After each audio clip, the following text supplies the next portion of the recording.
erupted into scenes of chaos, violence, and widespread destruction into the early morning hours. Dozens of American cities up in flames after some protests turned into riots, often followed by looting. Copy that. Here we go. All right, this is getting serious. Oh my goodness. Flood-prone areas like California, Louisiana, and Florida, some insurers are even pulling out.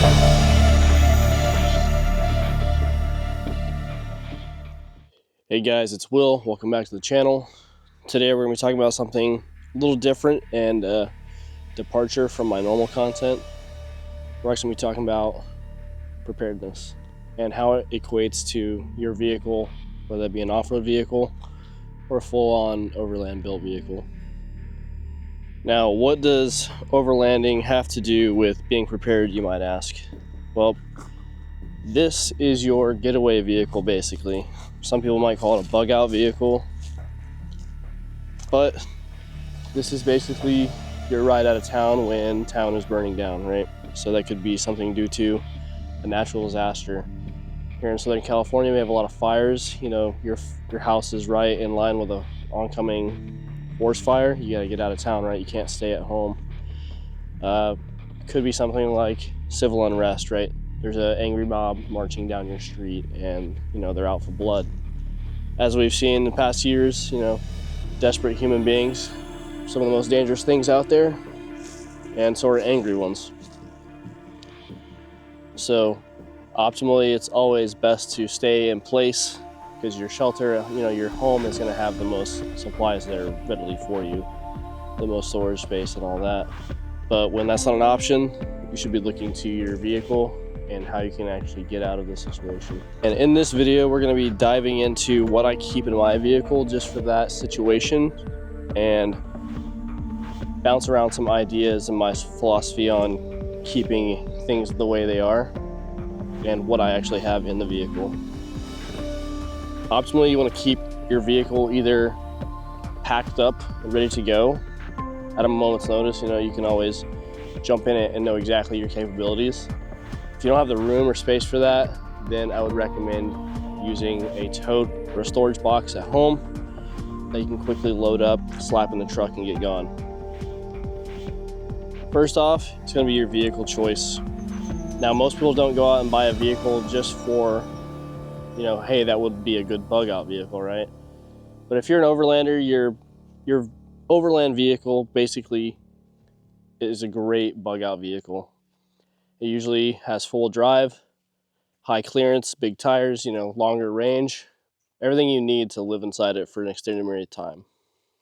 Now, if you are choosing a vehicle just for this scenario, I would highly recommend you choose an SUV or a truck, something like that, that has high clearance, full drive, high-low range, good miles per, you know, MPG. Mine does not have that last one, but I love it anyhow. And something that is modifiable to your liking. Regardless of whatever vehicle you get, one of the biggest things to, you know, having a capable vehicle is knowing the limits of the vehicle, whether that be your limits as far as off-roading it, your limits as far as distance you can drive it on a full tank.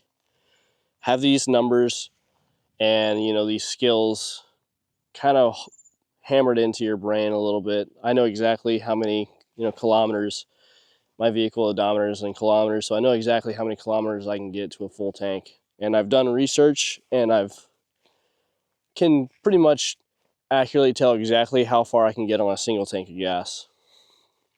But I don't leave it up to a single tank of gas. I keep spare fuel in the vehicle, as should you.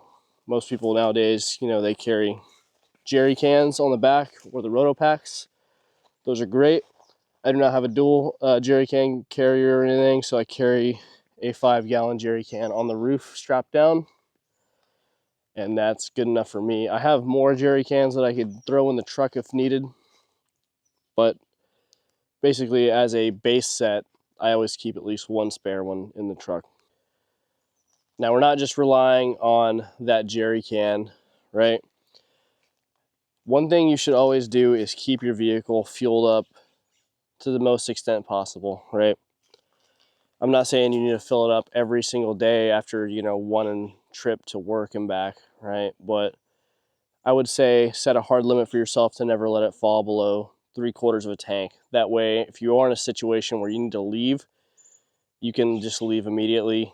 You don't have to stop in town at a gas station that might be backed up if everybody else has the same idea. With your vehicle, you need to have the ability to do maintenance on it and keep track of your maintenance. So upkeep on oil changes, wheel bearings, suspension components, engine components, things like that that wear out. You need to have a baseline on those so you know exactly the condition of them. You don't want to have any kind of unknowns or surprise breakdowns on your vehicle while you're, trying to leave. However, these things happen, so it's always good to keep a maintenance manual for your vehicle either downloaded on some kind of electronic device or actually print it out in a paper copy handy. That way you're able to troubleshoot your vehicle and fix it. Now, it would be kind of hard to fix your vehicle if you don't carry any spare parts or tools. So commit to carrying some spare tools and parts, right? So I keep all my spare parts right here. I keep some bigger ones up on the roof, but I keep some simple stuff like solenoids, sensors, things that would put my vehicle into limp mode. I've done the research on that, and I know which sensors, when they fail, put my vehicle in limp mode, which basically makes it undrivable, and I keep spares of that. Another thing I keep is going to be a jack. So I keep a bottle jack in here. That's so I can pull a tire off if I need to. I don't carry a spare tire. I have a spare tire, or not a spare tire. I have a tire repair kit that is good for sidewalls, the tread wear, and the valve stem plugs. That's made by Glue Tread. It's their Expedition kit. Check it out if you don't have a spare tire. Might save you. I also keep a tarp in here, right there, just in case I need to crawl underneath my vehicle. I don't get, covered in sand or whatever. But keep some spare parts in your vehicle. Do some research on, common things that break down on your vehicle. There's tons of forums out there, so do some research. Now, there's no point in carrying spare parts if you don't have the tools to fix it. So I keep a shop roll. So this one's made by Adventure Tool Company. And I keep this one in the vehicle at all times. It's like my trail slash, anytime vehicle repair toolkit. It's going to have everything from sockets to hammers, dead blows, seal pullers, everything. I have some oddball stuff in here that's specific to my vehicle, and you should do the same. Find whatever that weird niche tool is that you might need, and just carry it with you as long as it's not too crazy. And in this roll, I carry a bunch of electronic wire splices, things to troubleshoot wiring. So keep a multimeter in the vehicle. That way I can check voltage on things or, resistance to sensors and, troubleshoot what's actually going on with the vehicle. Keep some towels, keep things clean. Keep some power tools in here to make things fast. Not required, but I like to be able to do things quickly. In these two boxes, I keep spare nuts and bolts. This is an old vehicle, so something might fall off, might strip out, might break. I keep spares, cotter pins, things like that. If you need to remove tie rod ends, you're gonna have to put a new cotter pin in that. So keep stuff like that. Punches. Just keep a little bit of everything in here. Some spare serpentine belts for the alternator. Other things I keep in here, some rope. You never know when you're gonna need to tie something up, especially if you're camping. So I use this for maintenance and camping. If I had to pull drive shafts off, you just tie them up to the frame. That way they're not in the way. But keep tools and stuff like that. Another couple things I keep in here that aren't really related to tools, but more to vehicle recovery and just general camp stuff. So I keep a hatchet, so good for splitting firewood, things like that, or cutting up deadfall that's in your way. I also carry, there's some spare radiator heater tube. I carry a saw, right? So this is a Ogawa Canyon folding bow saw. This thing is a freaking beast. It will just chew through trees. I've cut down some very thick trees with that thing. Works great. Obviously you want to be carrying some gloves if you're doing any kind of work like that. I have 3 pairs in here because I'm always out there. Someone doesn't have gloves, so I always loan them a pair. And I keep a little folding shovel in here. Now this shovel is good, but I'm actually looking at upgrading to a full-size shovel. I recently got into a situation where I needed to use this to dig basically an entire new side of a road to get out of a situation, and it took forever just because this thing is so small. It has a place in the system, but for, actual doing vehicle recoveries, it's not that great because it's too small. Other things with vehicle recovery you should keep in your vehicle, because the vehicle is going to be no good to you if you get to a road stop or a blockage in the trail and you're not able to overcome that, right? You're going to have to abandon the vehicle or find a different route, which could really throw a hitch in your game. So having the ability to recover yourself or clear the trail so you can keep going is essential. Most overlanders or off-roaders are going to carry a winch on their vehicle. This is a Smitty built Gen 3 XRC with the 12K synthetic line, and I just have an Agency 6 billet shackle on the front. Use this thing multiple times. Not multiple, I would say a shitload of times. I've used it a lot. Most time I'm using it is to recover other people, but it has saved me a few times from rolling over. Other things to aid in recovery. So you have a winch, right? You have a shovel, you have a hatchet, you have a saw to clear trees. I keep a chainsaw up top as well. It's a 12-volt Makita, and it stays up here on the top of the truck. I don't really use it that often, but it's great for processing wood for campfires or clearing the trail. And this bag is my recovery bag. So this is gonna have things like, let me just pull it down here, I guess. In the recovery bag, I'm gonna carry some straps. So I have a High Lift, that's the brand, is the High Lift Tree Saver strap. Keep that in that side. And on this side, I carry a kinetic recovery rope and some shackles, some soft shackles. And then this kit itself is a winch rope dampener. So wrap it around the winch rope while you're pulling. And just in case you have any breakages or snaps, it's gonna keep a dangerous situation from occurring. We're gonna be talking about, the vitals to survival. That's gonna be your shelter, water, and food, right? So shelter is gonna be the vehicle itself. Either you're carrying a tent in the vehicle, you have a rooftop tent, or like my application, the entire back is converted into a camper. So mattress, foam mattress, stays this way at all times. Blanket, pillows, everything I need to just crawl straight from the driver's seat into the back. I believe that's a huge advantage, and it allows me to camp stealthily if I need to. With the rooftop tents, you're gonna have more room, probably more comfortable, maybe not more comfortable, but better ventilation depending on, the time of year, if that's what you need. But the bad thing is you are outside of the vehicle. You're not easily able to set up and break down. Take some time, you have to get out, you're kind of exposed, and it's not very stealth. As soon as someone sees that tent popped, they're gonna know, hey, there's someone in there sleeping. Prime time for an ambush, or, steal some of your stuff from your vehicle while you're sleeping. Now, depending on where you're at, your vehicle may stick out like a sore thumb, and you kind of want to distance yourself from that if you're taking a break.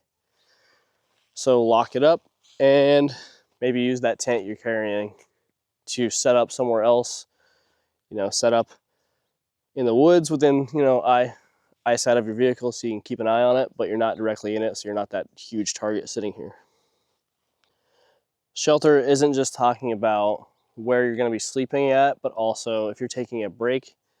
Most overlanders now have awnings on their vehicle, right? So these are great for keeping you out of the rain or keeping you out of the hot desert sun. And last thing I'll talk about is going to be clothing, right? Like I said, either keep your vehicle packed with some clothes or have a kit at home that you can throw in and know exactly what you have. I think the baseline standard is about 3 days worth of clothes. I keep a lot more than that in my vehicle, and I also have the ability to shower, so staying hygienic while I'm out there. And your setup is going to change based off the seasons, weather conditions. When the colder months start hitting, obviously you're going to want to swap out some of that clothing and footwear with heavier duty, insulated clothes or jackets, things like that. Things to consider for, just clothing. Keeping a good set of boots in your truck. Right now, wearing flip-flops, so not ideal, right? If something goes down, I'm going to jump on my truck. That's what I got on. I got flip-flops on. Not the best, bushcraft shoe out there. But I do keep a set of boots in the vehicle at all times, and I can always change into it, and I know it's there, so no worries. Next one I'm talking about is going to be water. Keep water storage capability in your vehicle, whether that be a jerry can, I'd say at least a 5-gallon jerry can. I keep a 2-gallon on top, and I keep a couple gallons in the vehicle of just, your regular standard water jugs. I keep some in the fridge as well. I like cold water, so this is a huge bonus for me. Huge morale booster, some cold water on a hot day. But along with water storage, you want to have a way to filter said water. So whenever you're doing your route planning, if you need to scout ahead and find water sources that you can refill from, I'd highly recommend one of these grails. These are quick, and you can just scoop the water in, filter it real quick, and be on your way. If you have a lot of water to filter, I keep one of these ceramic MSR filters in the truck at all times. I've used it once. Just know how to use these kind of things, use them, clean them. I have a little repair kit in here as well to repair anything that breaks on it. But basically you just throw this in a creek or a water source, pump it up, and it spits out water to the other side. So I can fill up my jerry cans or whatever, fill up my water bottles, keep them topped off. Water's huge. You can go without food. You cannot go without water. So please just if you're going to keep anything and use up space for anything, you should probably be keeping water. Last little bit on the, basics, it's going to be food. You want to have a way to cook food. Most overlanders keep, a little camp kitchen, right? I have everything I need in here, from a jet boil to a full-on, stove to grill on. I like keeping cast iron in the vehicle because I can use it with a stove or with just on a campfire, open fire. I can set that right on there and cook right off of it. And yeah, it's just really easy to use. Keep a way to boil some water for your freeze-dried food, and then a little morale booster, keep some coffee, keep you going. Other things I carry is a full-on, pot. So I can boil water in that. I can make a soup, make stew, keep some bowls in there. Keep a way to wash your dishes, keep everything clean. Measuring cups in there. Spare fuel in here. So the other stove I have is a butane stove. So I keep 4 of these in the car at all times. I could use that would last me probably about a month. Honestly, it would last me a long time because it doesn't use much. As for actual food storage, I keep food in the vehicle. For the most part, I keep the fridge, right? So we're talking about cold storage first. You want to eat from here first because this is what's going to go bad first. Just like a power outage at your house, eat the food in your fridge first. That's going to go the same for here, because after you eat all the food and everything, you may want to just unplug this to save your battery system, save your power system. So pull from your fridge first, eat whatever you have in there first, then move on to things like your freeze-dried food. So this is a expedition kit from Mountain House. These are good to just keep in your garage or in the truck if you have room for it. But I have it packed, whenever you buy it, it's not full to the brim like this. I just packed it with all the other stuff I have. I could probably last a week or two just off what's in this, as long as I have a renewable water source to pull from and keep rehydrating the food. I'll be good there. Other things to keep, I keep like protein shakes, so something you can make really quickly on the go and give yourself some protein and some other, some calories to keep yourself going. And then I have a dry food storage box, things like cereal, canned goods. I keep some nuts, some chips, things like that in here.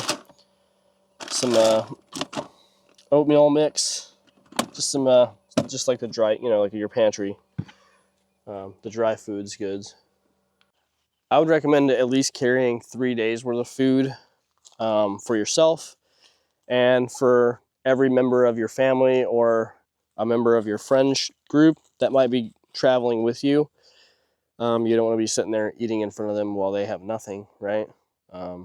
So prepare for yourself, and if you have a family, you're going to be preparing for your family as well.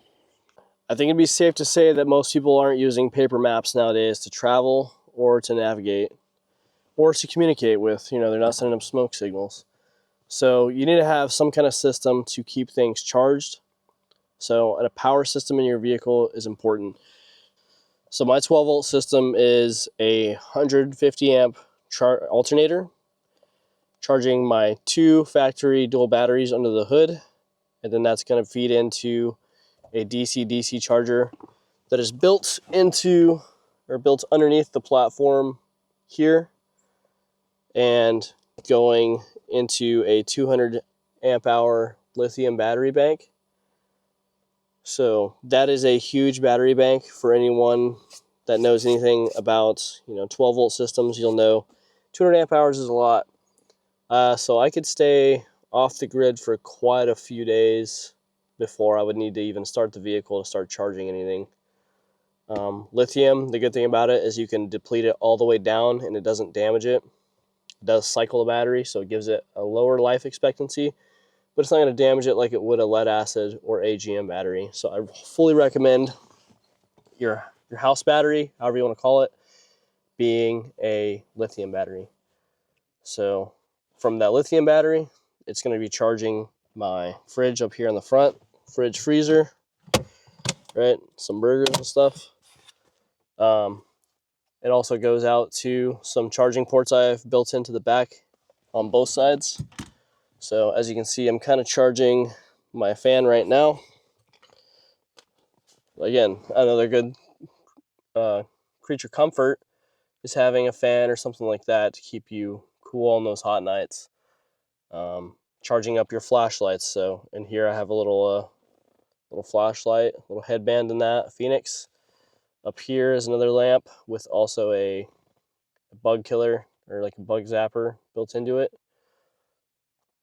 But have a way to keep things charged, because you might need to charge up your GPS system, your handheld radios, your phone. You need to be able to have communication with the outside world and be able to navigate yourself.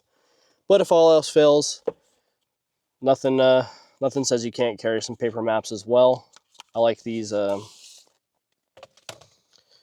topo maps. So this is a recreation topo map and guide. It has very high detailed maps inside of it, points of interest, things like that. It shows you water features, which is huge.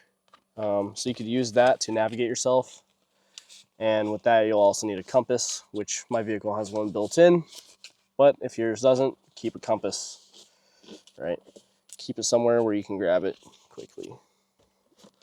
Next order of business is going to be communication. So primary communication in an event is going to be via cell phone, right? You can use this to text, call people, and search the news, figure out what's going on.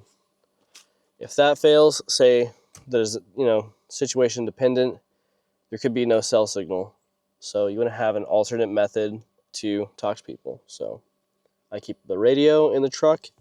This is a GMRS. I'm able to use this to talk to, truckers, other people. This one also has a weather function, so I can scan the weather, find out what's going on.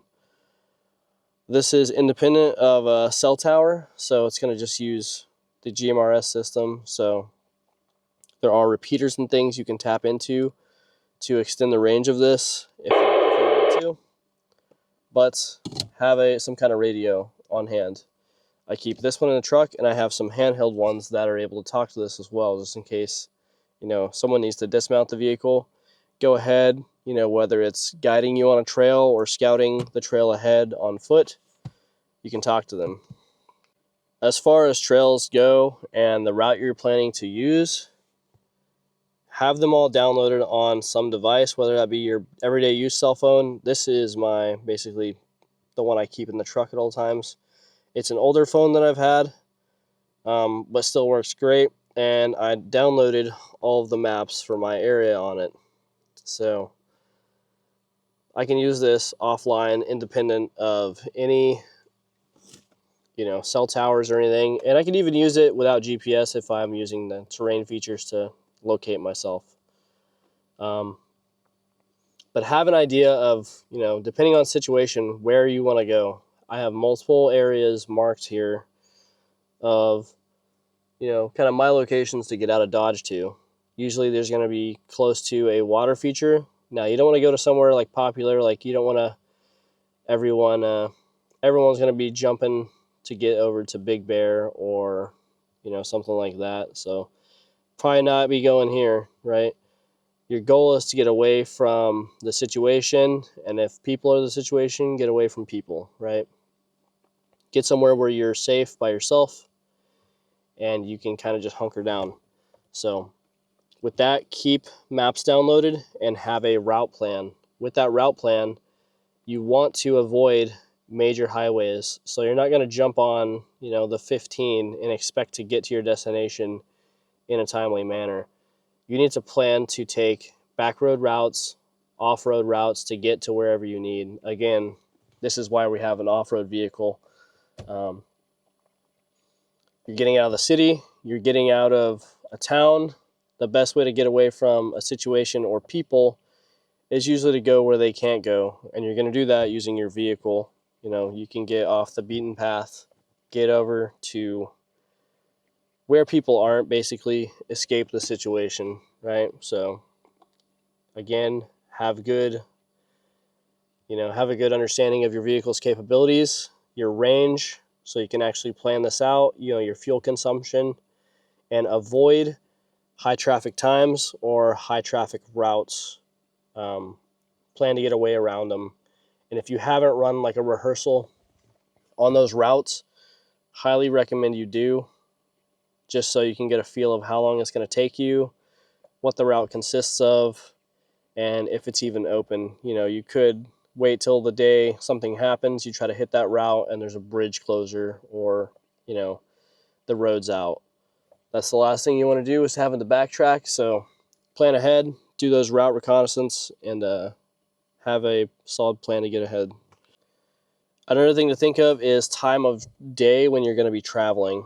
Optimally, if you find out about an event coming or happening, that's a scheduled event. So say there's going to be, everyone's talking about, hey, there's going to be a huge riot this weekend. It's going to be crazy or something like that. you might want to go ahead and leave prior to that, you know, not hang around and see what happens. You might just want to like give yourself a quick vacation to get out of the situation before it even becomes a situation. Last thing you want to do is wait until the moment of, and to realize, hey, now everyone's trying to leave and traffic jam is going to be crazy, and now you're kind of stuck.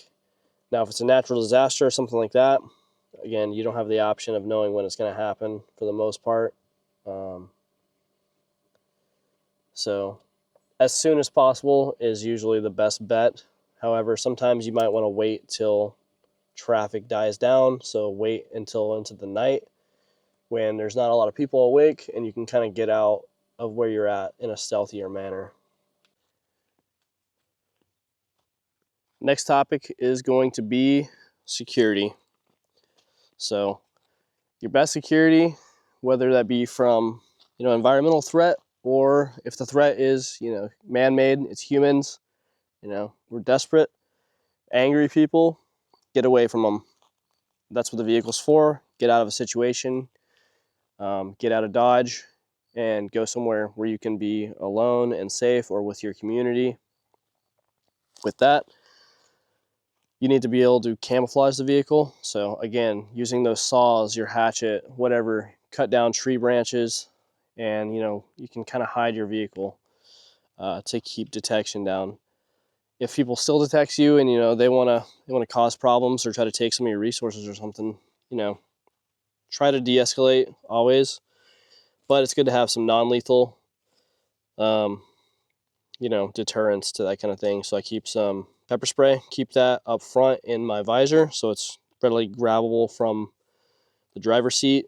Other things, you know, threatening aurora, you know, have a threatening aura to yourself. Carrying around a hatchet, you know, people aren't probably aren't gonna mess with you. And you can use this to defend yourself as well. Depending on the legality, I would also carry a firearm. I'm not going to show that in this video, but it's something I would personally carry in that situation. One, you can use it for self-defense. Two, you can use it for hunting purposes if you're going to be out there extended amount of time, right? Always carry, you know, with regard to, you know, your local laws and things like that. So if you want to be able to carry a firearm in the vehicle at all times, you know, keep it loaded and stuff, definitely go get that, you know, concealed carry permit. And, you know, then you're even more prepared because you always have it in the vehicle loaded and stuff. Otherwise, you're going to have to carry it, depending on your state, locked up in the back somewhere, away from the ammo, and that's going to reduce your reaction time to any kind of situation.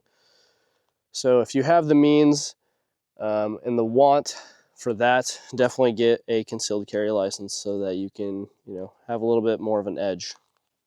Last but not least, we're going to cover what I call a bailout bag. So I keep this in the vehicle at all times. It stays up here in the roof where it's out of the way, but I'm able to easily grab it, pull it down if I need to, and get going. So this is going to carry everything I need outside of the vehicle to basically bail out of this. We're leaving it. Either we've ran out of gas, ran out of route, or something is broken down on the vehicle, right? You need a way to continue ahead. So I carry this bag. It's going to have clothes, food, right? So I have this pouch full of freeze-dried food. This pouch has a stove in it and some gas canisters. You know, have a way to carry magazines, ammunition on the inside. Carry some knowledge. So I have a little survival handbook in here, you know, just for reference. Way to write some notes down. And on the inside, I carry a sleeping bag, a tent, small tent, with a bivy bag in it. So you have your shelter, your food, and last thing you need to carry in here, is going to be water. So my plan is if I ever have to use this, I'll throw the Grail in here. And then I also have rolled up and tucked away in there, I have a 4-liter water bag that I can fill up, carry on the bag. But you want to get like a good stable bag, one that you can ruck around with. It's not too, nothing too crazy. Depending on the situation, camouflage might be a bad choice. If you're in the middle of a city, you're going to stick out like a sore thumb, probably get jacked. But so that's something to consider, right? What kind of bag you're using. You might want to use something a little less, you know, exposing yourself, right? So more of the gray man concept. Have something that doesn't, you know, scream, hey, I've got survival gear in here.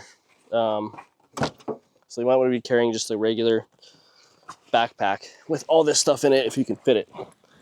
Then again, you don't want something too loud. It's where if you're trying to hide from someone, you don't want an orange bag, right? It's going to stick out like a sore thumb. But another thing you can do is just carry, if you're not going to carry this bag fully loaded, carry a backpack in the vehicle. And then when the time comes, you can pull from the storage and supplies in the vehicle, you know, pack the bag quickly and get going. That's going to be it for this video, guys. I hope I was able to, you know, give you guys some things to think about, help with your preparedness, and give you ideas on what's keeping your vehicle or considerations with, you know, keeping your vehicle always ready.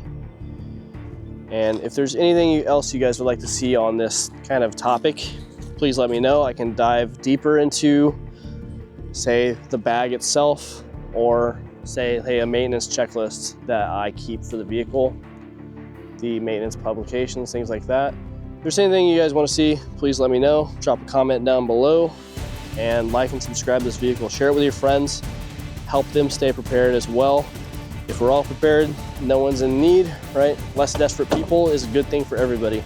So that's going to be it for this video. See you later, guys.